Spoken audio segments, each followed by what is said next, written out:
This case doesn't start with emotion, it starts with authority, and that's the first mistake both sides made. The court order was never optional, but somewhere along the line, both parents started treating it like a suggestion. The father comes in with a clean strategy. He's not arguing feelings, he's arguing violations. Right, we're on the record in cause number DF1717189. Counsels, will you please announce for the record? Jessica Lester on behalf of Christopher Sims. Sarah Blackstock here for Paige Cox. All right, and those who intend to testify, would you please remove yourselves off of mute and raise your right hands? Do you all swear or affirm that the testimony you'll give will be the truth and the whole truth? Yes. Thank you, Your Honor. Thank you. You may lower your hands.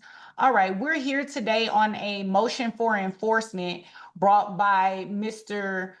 Christopher Sims in regards to possession and access. Prior to going on the record, there were some exhibits that were pre-admitted. They will be admitted at this time. You all are set here for an enforcement. You'll receive 15 minutes per side. That will include any opening and closing statements, should you all choose to make one, as well as any examination. We also discussed the sharing of the screen. It's not necessary for me. However, if you would like to point out something specific for your attorney, you're more than welcome to do so. Attorney Lesser, would you like to make an opening statement? Your Honor, yes, I'd make a very quick one. We're here for an enforcement action on custody control regarding a child, Spencer Allen Sims, on behalf of the father. Just an overview of the order. It's a joint managing conservatorship with mom, exclusive rights to designate the child's primary residence in Dallas or contiguous counties. Our violations are listed, one being mom moved outside of Dallas or contiguous counties. She resides in Hunt County. And Mr. Sims has been denied possession and access to his child. That's my entire opening. Thank you, counsel. Attorney Blackstock? I'll waive for now. Okay, thank you. Attorney Lesser, you may call your first witness. I'd like to call Christopher Sims, please. All right, you may proceed. Hi, Chris. So you just real quick, you recognize Ms. Cox as mother of the child, and she's present in the virtual courtroom. Is that correct? Yes. Okay. At this point, I'd like to also take judicial notice, Your Honor, of the file, please. Yes, the court takes judicial notice of all contents of the court's file. Okay. Now you're familiar with the order that is from 2021. This is an order that you and Ms. Cox agreed to. Is that correct? Yes. And in that order, are y'all joint managing conservators in that? Yeah. Order? Yes. And you were on a standard possession schedule. Is that correct? Yes. And Ms. Cox was the parent to designate the primary residence, which was to be in Dallas and contiguous counties. Yes. To your knowledge, does Ms. Cox live in Dallas or a contiguous county? No, she does not. Where does she live? I'm not sure the county, but Wills Point, which is outside those contiguous counties. Okay. And now you and Ms. Cox were co-parenting pretty well up until September of 2023. Is that an accurate statement? Yes. Was there some kind of incident that happened in September? And how old was Spencer at that time? Yes, there was, and he was 7. He was 7. Can you briefly describe kind of what happened in September of 2023? Still to this day, I'm not sure what upset him. We were laying on the couch. It was a little bit later at night. I let him stay up, and he was just kind of insulting me, and I didn't know where it was coming from. So I said, hey, if you're going to be like that to me, I don't want you. He was laying on me at the time. Said, if you're going to be like that to me, I don't want you to lay on me right now. And he lost it. He started screaming, I want my mom. I want to go home. And I was like, whoa, whoa, whoa, whoa. So I, inevitably called mom. And you, at that point, I want to turn to our exhibit that is Exhibit 4, please. And in this exhibit, this is right after that incident, September 23rd. Were you and Paige trying to talk to each other about, what to do and how to handle Spencer at this point? Briefly, but it felt like I just wasn't getting very far with it. I would get, sometimes I'd get a message back, sometimes I wouldn't. And if we put up, Adriana, can you please put up Exhibit 4 for me? And if not, we'll just reference it. There's an exhibit, if you could look at it, Chris, that says, basically y'all are asking for games and coordinating of wanting that, and Paige is saying that Spencer's not ready yet. Yes. Accurate. Okay. And that kind of continued with Spencer not ready. From what, that's only from her words, not from his. I never heard it from him. Because you didn't get to talk to him. Now I want to go look over at, you were, yeah, go ahead and pull it down now, Adriana, it's fine. Okay, sorry. No, it's good. Now we turn over to Exhibit 5. This is just a short period of time, but all during those months, you were also messaging your son, right? Yes. And are these like messaging every day, trying to ask how he was, things like that? Is it true that you were doing it from like around up until April of 2024, continuing to message? Yes. And did you get any response back? No. Okay, let's turn now to, if you look at Exhibit 7 and the chart that is Exhibit 3. In May of 2025, did you begin notifying mom that you were exercising your visitation? Yes. And you exercised your visitation you showed up at Walmart or the what was the location? Whataburger? Yes, in Garland. Whataburger in Garland, and that is the location for exchange within in the order. Is that right? Yes. Okay, so taking it, if you look at on May 29th at 3 p.m., did you show up at the Whataburger location? Yes. The father builds his case the right way, pattern over emotion, showing up again and again, sending messages, waiting at the exchange spot. This isn't parenting. This is evidence building. Every unanswered text becomes a silent admission. Was Ms. Sims there? No. Or Ms. Cox? No. No. And prior to that, you notified her by text message? Yes.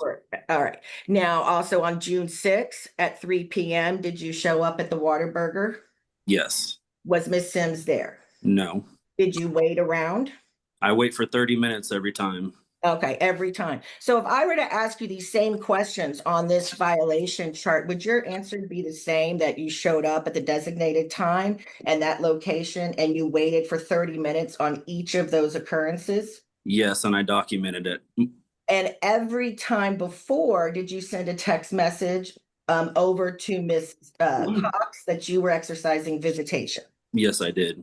Did you receive any response from Ms. Cox on any of these messages? No.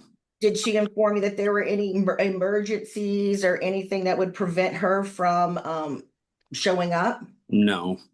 And so we do each of these. June 6th at 3 p.m. Did you show up at the Whataburger? Yes. You waited for 30 minutes. Yes. Cox didn't show. July 3rd, did you show up at the Whataburger? Yes. Waited for 30 minutes. Ms. Cox didn't show. Yes. July 4th, same Yes. 3 p.m. Whataburger, she didn't show. Yes. July 10th. You continued to do this all the way through October 30th of 2025 on your Thursday in the beginning of your weekend visitation. Yes. And at each time she did not show. No, she didn't. Did she return any of the messages saying why she was not going to be there? No. And you filed this enforcement case last July. Is that correct? Yes. Okay. How has this impacted how has this impacted your relationship? It's bad. It's hurtful. Because you want to be in your son's life. Yes. And the only remedy you have is to ask this court to enforce the order that allows you to be in your son's life. Yes, this is my only recourse. And are you asking this court to hold Ms. Can I get a time check, please, Your Honor? Yes, you may. You have 7 minutes and 27 seconds left. Thank you, Your Honor.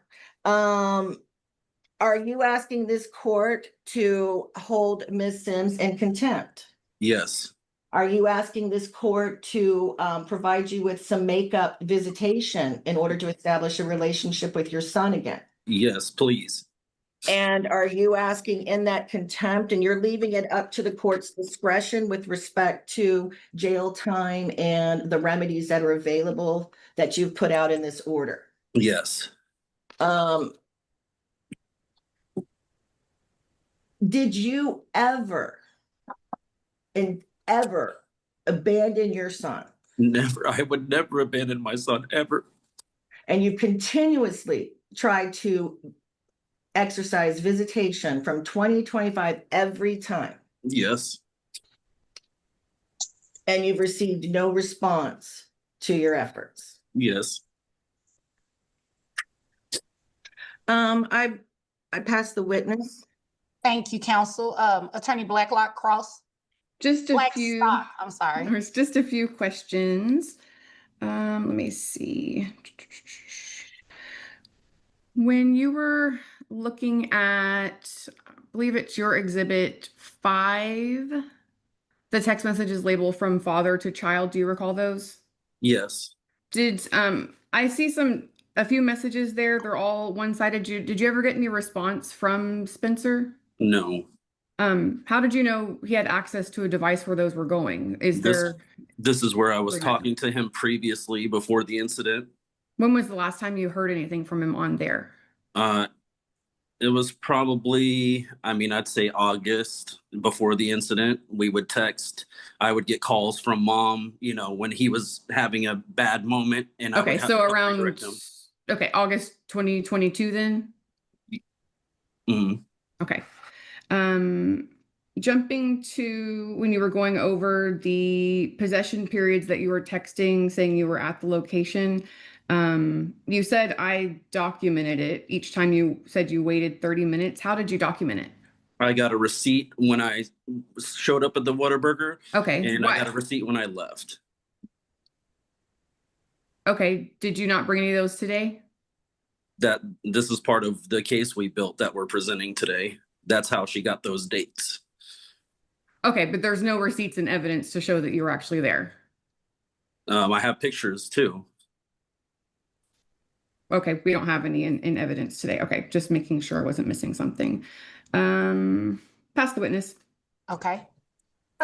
Chris, want to just clarify, you were communicating on that device with Miss Cox's iCloud with Spencer up until September of 2023, not 20. Yes. Okay. Yes, I'm sorry. I misanswered. I'm sorry. 2023.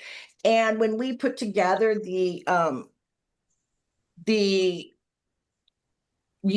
again, you messaged Miss Cox every time, you showed up every time at the place, and she was not there.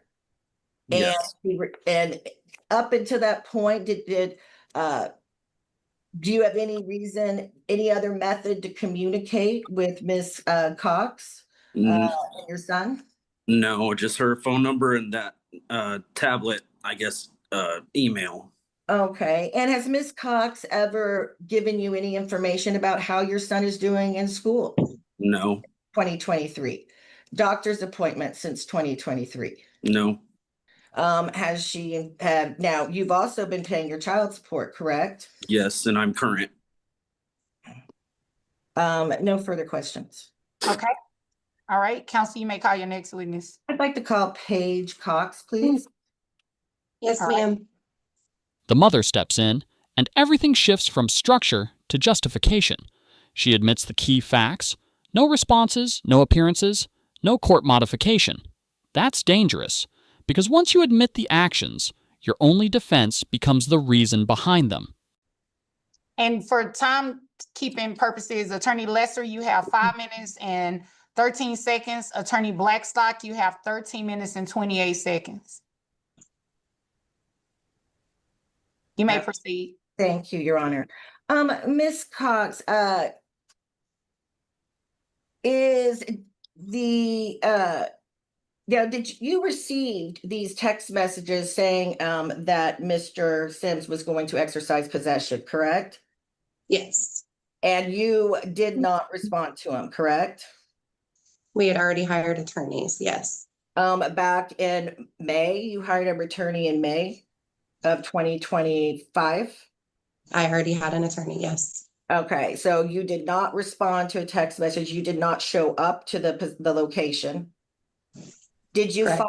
correct? Did you, and you hadn't filed any motion to modify? Not yet. No, ma'am. And you did cut off all communication with Mr. Sims. I did not cut off communication. That iPad that he's speaking of has not been around. He had not spoken to. Unresponsive.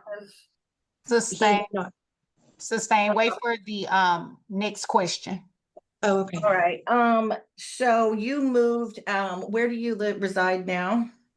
In Wills Point, And since what county is Wills Point? Hunt County. And that is not contiguous to Dallas. No. It's not contiguous. Okay. Did you seek any agreement from Mr. Sims before moving? He knew in November of 22 that I was moving and was okay with it. Section non-responsive. Did you have an agreement with him? No. Okay.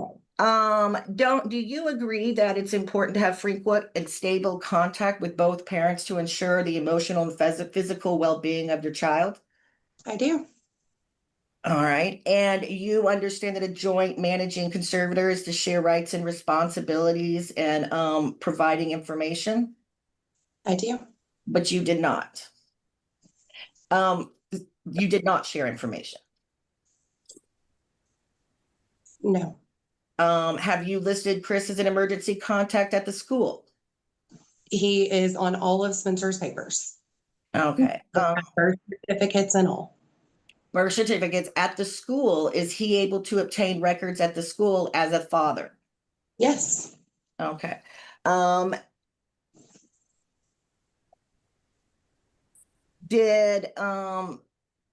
Was there any emergencies that prevented you from showing up to any of the possession times that were listed in our the chart that we went through? No, ma'am.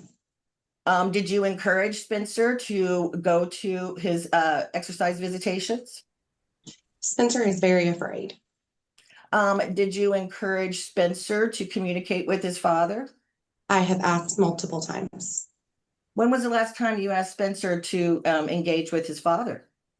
I've actually talked to Spencer this week about it. So this week you did, but back in 2025, were you encouraging Spencer, encouraging a relationship? Yes, I have. And you understand that Spencer is not the one to determine whether or not there's possession that's exercised. I do. Yes, ma'am. And you had the ability to go to court to seek a Counsel. Pardon me, Your Honor? 2 minutes. All right. You did not, you could have asked for a change in orders back in 2025, correct? Yes, ma'am. You did not.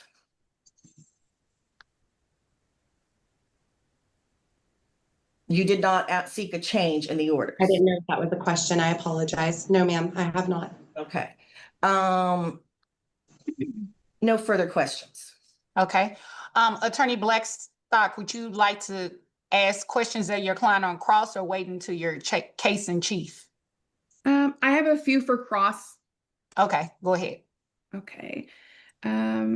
Paige, can you clarify the timeline on the iPad? When was the last time Spencer had access to that? That was probably the incident that we were talking about actually did not happen in September. It happened in June. That iPad was broken before school got out, so before May of 22. Okay, and the June you mean is June 2023. Okay, yes. And the June you're referring to is June 2023? Correct. Yes, ma'am. Okay, and then you talked a little bit about moving, and you said you didn't get an agreement from Mr. Sims to move. What did you two do to make the move work? So when I moved in November of 22, I let Chris know that I was moving beforehand.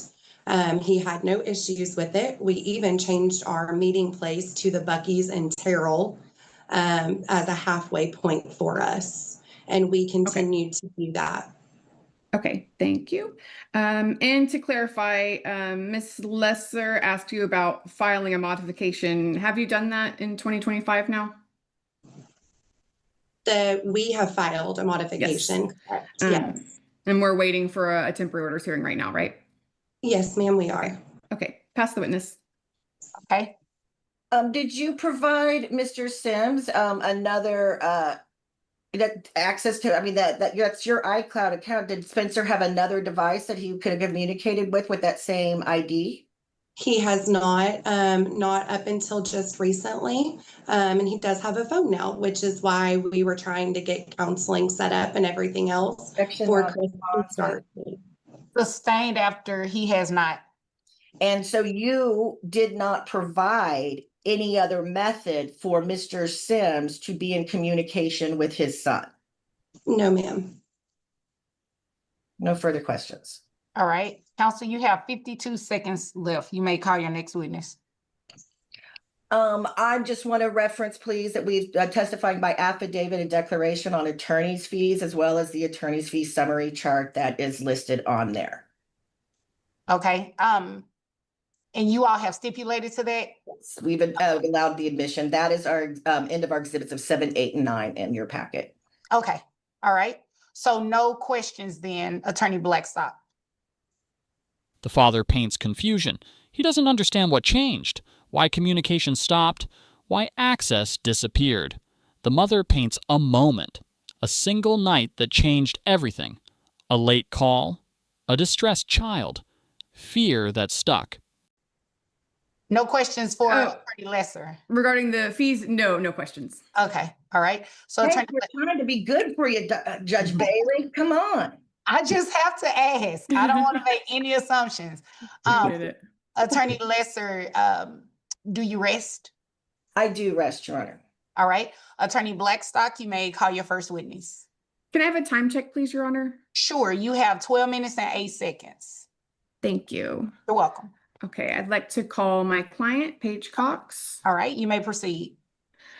Okay, Paige, let's see. Okay, so we've covered a few things, so I'll jump down a little bit to some other things. Let's see. We talked a little bit a few minutes ago about your move and how y'all you moved the exchange location. And that was in what year? That was in 2022. How long did y'all use that new exchange location? Up until June of 23, which was the last time that Spencer was at Chris's house. It was not September. Okay. What happened in June 2023 that changed things? I had taken Spencer to his football physical that morning. I dropped Spencer off with Mr. Sims at the Buc-ee's in Terrell right after lunch. About 10 o'clock at night, I received a phone call from Mr. Sims with him telling me to come get this child, that he tried to break his effing arm, and that I needed to come get him right then. I proceeded with my husband to load up in the car at 37 weeks pregnant to Mesquite. When I arrived at Mr. Sims' house, my 6-year-old son was standing on the back porch with his backpack bawling. I put him in the car with me. I took him home. I called Mr. Sims the next day and I told him that this was going to have to change. He was going to have to work to gain Spencer's trust back, because Spencer is petrified and still to this day is petrified. Okay, and to clarify, this incident you're saying was in June 2023. That's the one that Mr. Sims mentioned as September, right? Yes, ma'am. That is incorrect. It was in June. How do you know it was in June for sure? My daughter was born August 20th. Okay, so I were know. pregnant. Yes. Okay. You said you talked to him on the phone afterwards. What happened kind of after that night moving forward? And Chris agreed that he would take it slow and let Spencer kind of come to him. And then he disappeared for 2 years. I never heard a word from him. He knew where we lived. Spencer's been in the same school since he was in kindergarten. He did not reach out to me, and if he was reaching out to an iPad, I apologize that that iPad was no longer around. My phone number hasn't changed. He never called, never texted anything for over a 2-year span. Okay. Let me see. Do you want your son to have a relationship with his dad? I would love for my son to have a healthy relationship with his dad. Okay. Now, jumping forward to the point in May 2025 when Mr. Sims showed those text messages where he started texting you about starting up visits again, had he talked or seen Spencer in the past about 2 years? No, ma'am, not a word. Okay. And can you remind me, how old is Spencer right now? He's 9. Okay. When you two did talk, what did you suggest for how to get things started again? Objection, relevance. 1 second, let me read the, what's the relevance, counsel? I was just going to talk about some text messages we have between the parties that are admitted coming up next. Yeah, and From around that time. I'm going to ask for a relevant time period. These are messages of the current litigation that's going on, not during the time frame of the violations.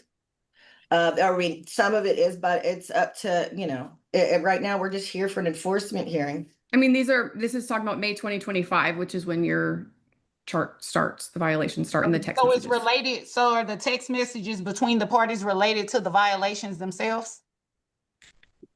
Yes, they're talking about how to do visits or what to arrange and the time and where to exchange and all that kind of stuff. Okay, overrule. Okay, Paige, can you see the exhibits or do I need to share on the screen for you to be able to see it? I can pull them up. That's no problems. Go ahead. Okay, can you pull up Respondents Exhibit 2, please? Yes, ma'am. Okay.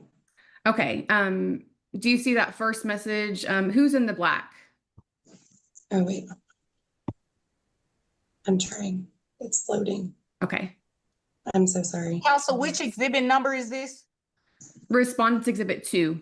2, okay. It's text messages. I had it. Okay. Here we go. I've got it. Yes, ma'am. Okay. In the black. Okay, and what is he asking you for there? He was asking me for May 8th, 2025, scheduled possession, and to see him at 3 p.m. Okay, and then can you read your response from May 7th? Now, both sides start talking solutions, but it's already too late for that to matter here. Counseling, step-up plans, gradual reintroduction, it all sounds reasonable. But enforcement court isn't about fixing the future. It's about judging the past. I can. I said Spencer is still in school and won't be home until almost after 5 p.m. It's not summer break yet. We have a game out of town tomorrow night. I did speak with him about after getting your message yesterday. He said that he would like to start with talking to you, which is what I think is very fair with the absence. I am going to have him call you Friday, and if he chooses to FaceTime you, that is his choice. I think we go from there. What time would work for you? The papers would have to be changed, and regardless, with him being school aged now. And then do you see there where Chris replies, Mr. Sims replies, I can work with after 5 p.m.? Yes. Okay. Let me see if we can scroll down. Can you go to page 6 now in that exhibit? Yes, ma'am. Can you start reading your text there? I said, I am sorry, but you have not been ignored. You have reached out less than a handful of times in an almost 2-year span, not calling on holidays or birthdays, and my number has not changed. When a parent is absent that long, it does change things, as a court sees that as well. I also have an attorney. I am more than willing to start working with you. However, his life should not have to change overnight because you've come back again. I am willing to allow him to call you and even meet you this weekend, but I am not going to make him change everything about his life. I can meet you Friday, which is no different than us switching things. Okay, thank you. Let me see.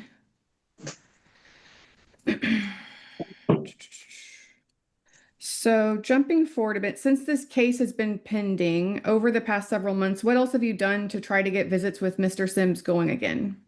I have reached out to multiple counselors. I have emails back and forth between me and counselors trying to figure out what the costs would be, how we do that. We, as you and me, have set up a step-up plan for him to start seeing him. Objection. Juan, these are settlement discussions. Sustain. Can you tell me, here, pull up Exhibit 3, please. Respondents Exhibit 3. Okay. Can you read Mr. Sims' message from November 6th, 2025? I'm scheduling an appointment for counseling with Megan Boyd. When would you be free to bring Spencer so we can do a session? Do you know why you got that message? What were you doing with Megan Boyd at that time, or how did you know about her? I knew about her because of that message. I didn't know about her until then. And then I tried to call and get a hold of her and was never able to. Okay. When you got her number, were you able to get in contact with her office then? I talked to the receptionist who was supposed to have the doctor call me to go over kind of what their step-up program was. Objection, hearsay, and relevance. She said, I talked to the receptionist who was supposed to have the doctor call me to go over kind of what their step-up program was. And what was your objection? I'm going to get relevance and hearsay. Sustain as to relevance. Okay, let me see. After you tried to talk to that counselor, did you try anything else to try to get these visits started again in a way that would be best for Spencer? Yes, ma'am. I found another counselor and have been trying to start that process to start a step-up program with Chris. Since when have you been making those efforts? That was in November. That was January. Since then, since with Megan. So January. Okay, so November with Megan and then going forward from there. Yes, ma'am. Okay. Let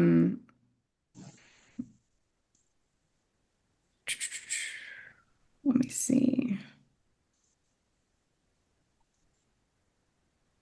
Has there been any progress with getting any reunification counseling set up that Mr. Sims wanted? Objection, relevance. Sustain. Let's see.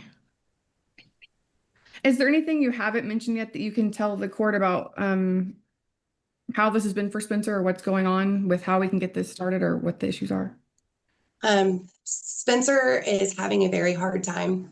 It is not that I want to keep Mr. Sims from his son. I would just like it to be in a setting to where it is best for Spencer for him to start seeing him again. I do not want to keep my son from having a healthy relationship, but that's exactly what it needs to be, and it needs to be healthy. Okay.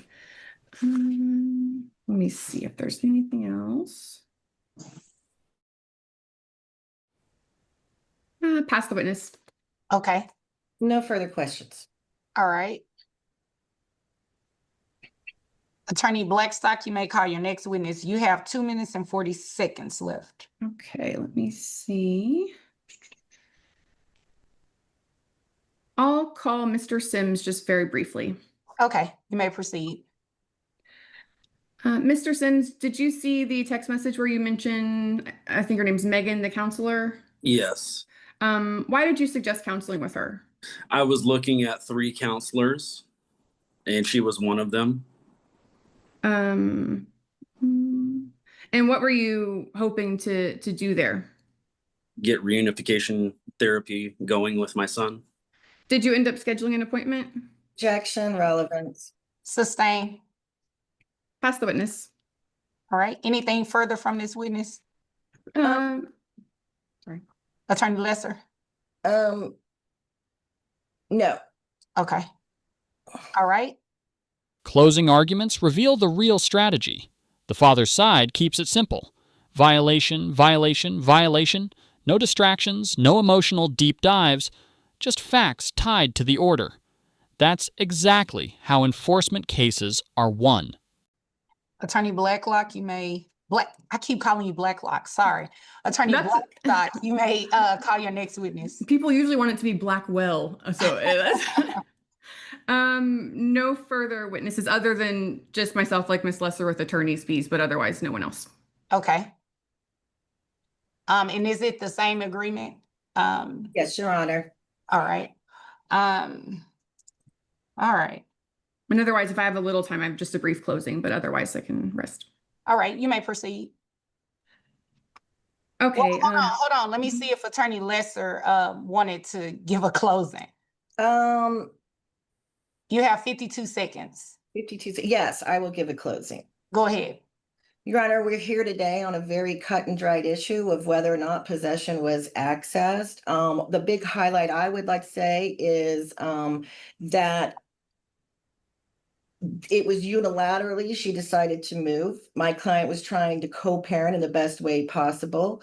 There's been zero encouragement from mom during this time period of having her son talk or communicate. She disabled the device. She didn't provide any other further contact. She's provided no updates, and she acknowledges that she did not show for any of the visitations and that the visitations were pursuant to the decree or to the order. I keep saying decree, order.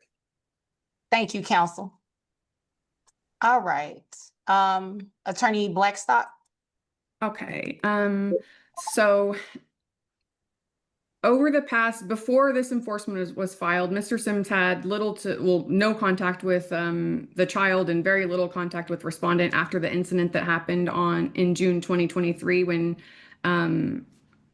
Ms. Cox picked Spencer up from the porch crying late at night. My client knows this has been a problem. She wants her child to have a relationship with his dad, but has serious worries about after that incident.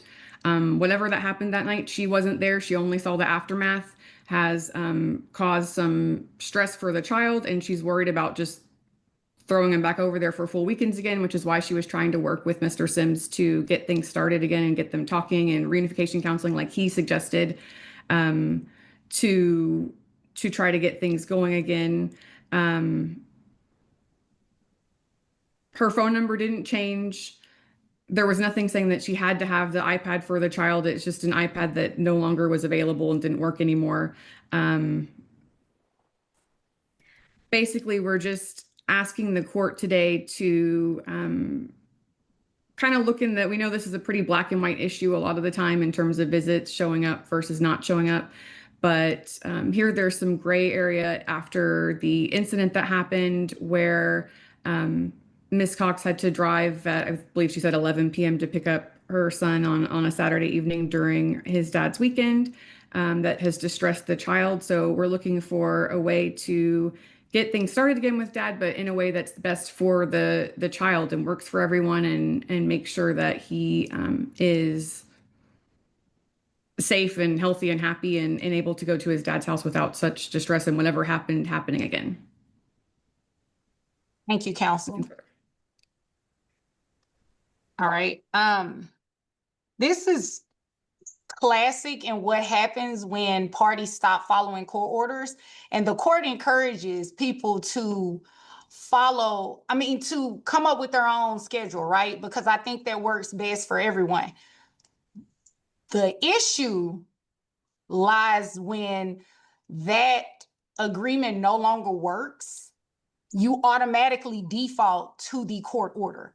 So at the end of the day, regardless to what happened with the child, if it was not brought to the court's attention, no one, neither Ms. Cox or Mr. Sims, had the authority to modify unilaterally this court order. That's where you get in trouble. And Ms. Cox, that's essentially why you're going to be held in contempt. You violated the court order. It's expressed right here in your text messages. Even if an incident ensued, you had a responsibility to let the court intervene. When you took that matter into your own hands, you violated the court order. Your own text messages say it. And just so I am clear, counselors, reunification therapists, they have no authority to give step-up visitation unless given that through me, a court order. So getting counseling is great. Reunification is great. However, no one gets to make that decision outside of a court order. If no judge besides myself or my associate judge, Judge Lee, gave anyone the authority to change a court order, neither of you have the authority to do that, okay? So I am going to find that you are in violation of, and by your own admission, you're in violation. You're in contempt for violation 1, which is moving outside of the geographic restriction.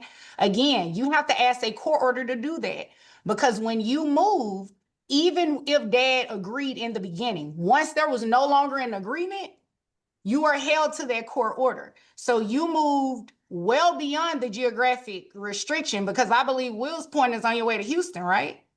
No. Will, where is that at?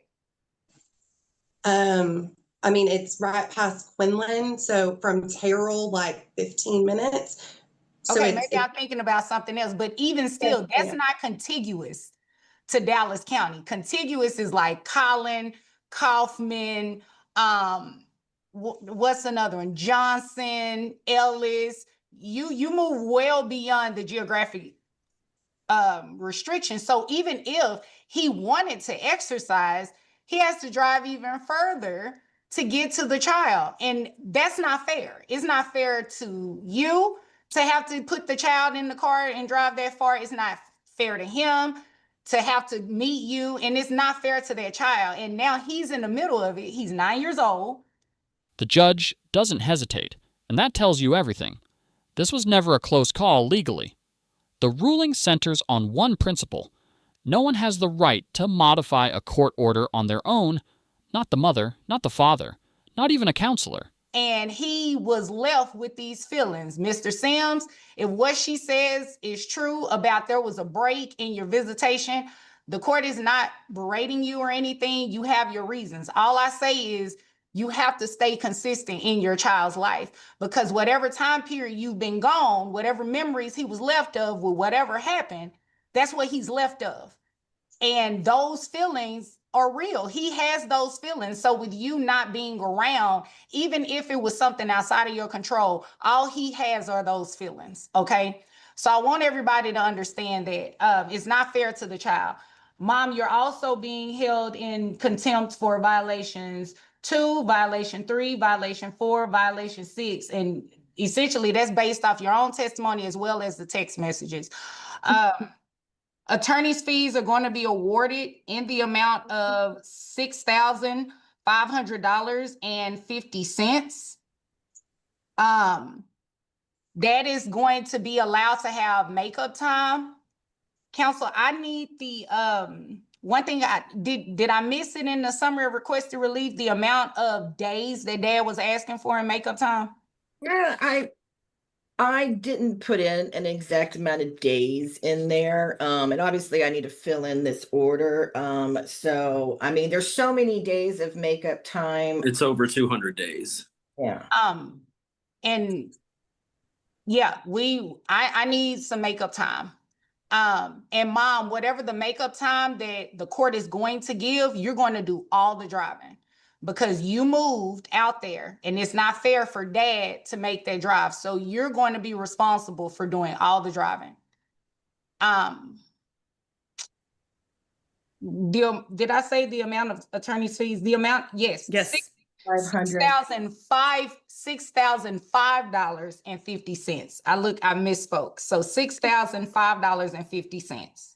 I couldn't make it like a better number, huh? Look, I take out all the admin things. Like, I'm very precise, Judge Bailey. What can And I appreciate that. I don't know how I got to that number, but I did. Okay. How soon could you get me the makeup days? Because I need to outline how that's going to look. I'm going to try my best to mirror what has been taken away from that, but it won't be exact. Sarah and I can probably talk. How many days makeup? Are we getting 200 days for makeup time? When did you want to count the days from, Your Honor, from that first, let me see, what violation to May 29th? Yes. Okay. Yes, and the way that I'm thinking of it right now, Mom, you're more than likely not going to have any of the summer. That's only fair to make up Dad's missed time, or to at least catch up most of it, because the summer would only give him about 60 days, or maybe even less, just because no, it may give him about 60 days because Father's Day falls in that, which wouldn't count because that's a holiday. And counsel, how soon can you get the order to me? I would like to say today. I would like to say today, but let's be realistic, Friday. Friday is good. I'll put you on the entry docket for Friday. Okay, that is fine. I have tried tomorrow and Wednesday, so yeah. Okay. And Friday's date is the 17th. All right. And is that with Judge Lee or with you? Judge Lee. Okay. So if you all can get the order circulated and reviewed, and you get it signed off, if you sign it, no one has to sign it. The only person's signature that matters is mine. So if you all can get it circulated, at least look at it, and there's an agreement to it, and you submit it, you'll be removed from Friday's date. You don't have to show up. Okay, I think it's just trying to coordinate the makeup time, which would be done over, I was going to say over summer, and then add in on spring break. Okay. And there may be some modification to the holiday schedule as well, because if it's 2025, that means he didn't get any holiday. So there will be some modification to the holiday too. For clarification, did you want us to come up with a schedule, or you just want the days to count and you'll come up with how you want the makeup to happen? Okay. The days to count. Okay. And I'll come up with it. At the end of this case, nobody really wins. The father gets access back, but it's been years of damage. The mother loses control, but she was trying to protect, at least in her view. And the child sits in the middle of all of it. That's the pattern in cases like this. When parents stop using the court system, the situation doesn't pause. It escalates, quietly, over time, until it explodes like this. The biggest takeaway is simple but brutal. Intent doesn't override process. You can have a reason, you can have fear, you can even be right about the problem, but if you don't handle it through the court, you become the problem legally. And once that happens, the outcome is almost already decided.